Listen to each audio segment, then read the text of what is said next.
চল পাহাড় যাব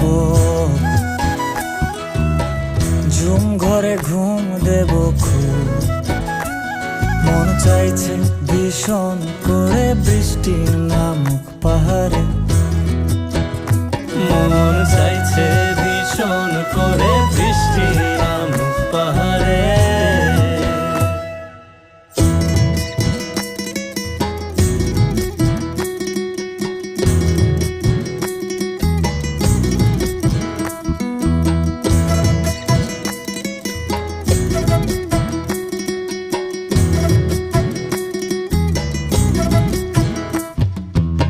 স্তঙের গাছের ফাঁকে মেঘেরা লুকিয়ে থাকে। কিছু দূর হেঁটে এক পাড়ায় যাব চল। ঋন্নে ধানের চাল চড়িয়ে বাঁশকরল মাখিয়ে এক পৃথিবী।